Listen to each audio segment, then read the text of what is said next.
former acting ICE director Tom Homan. Tom, good morning. Thanks for being here.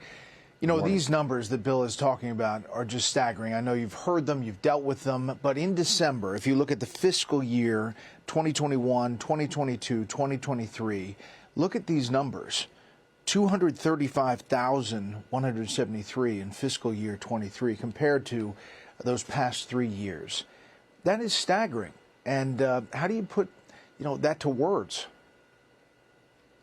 Well, there's two things. First, Brett, we're on a glide path right now for December. December may be the highest month ever recorded. We're on a glide path to that number right now. And we're 3 years into administration. There's two things that really concern me. Number one is that there are certain sectors on the southern border now where there isn't a single Border Patrol agent on patrol. They're all processing. Several sectors brought every agent into the processing facility to process, which means their national security mission has been put aside.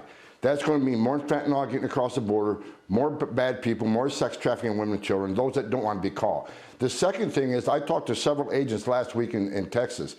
They are so busy processing, and they've been in such a push to process quickly and release quickly, they're not doing investigative interviews. They're not going through pocket trash to find out who they're paying, how they got here. They're not doing deep dives into who these people are, because many of these people will lose their passports, throw their passports away before they get to the border. So the Border Patrol's got to take their word for who they are and where they came from.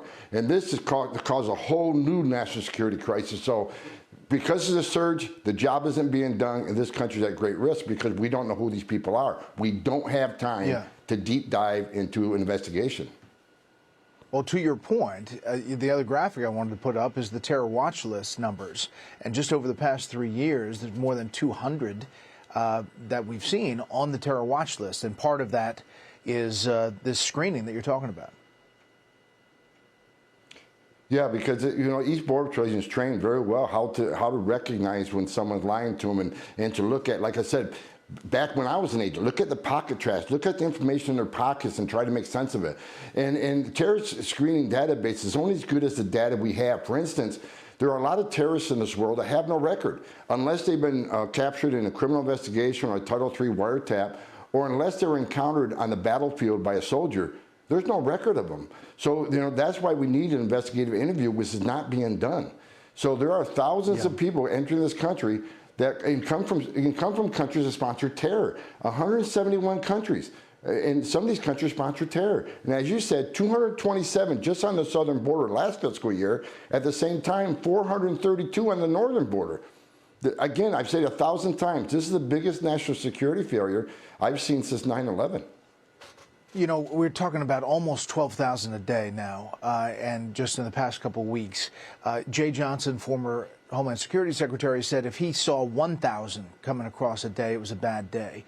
How much, Tom, quickly, would the Remain in Mexico policy that this administration kind of put aside, if it was still in place, would deal with this effectively, at least at some point? Well, first of all, you're exactly right. Jay Johnson, respect the man greatly. 1,000 a day. We all got called into this office, want to know what we're doing about it. But, I think what's happening here on the Remain in Mexico program is a game changer in the Trump administration. And look, the highest courts in the land have said it's legal. If they would put the Remain in Mexico program back in tomorrow, this would be a game changer for this administration. People would still claim asylum. They're just going to wait in Mexico for the hearing.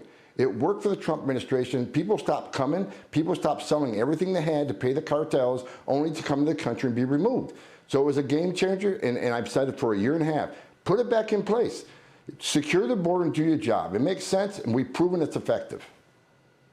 Tom Homan, former acting ICE director. Tom, we really appreciate it. Merry Christmas. Thanks for coming on. I'm Steve Ducey. I'm Brian Kilmeade. And I'm Ainsley Earhart. And click here to subscribe to the Fox News YouTube page to catch our hottest interviews and most compelling analysis.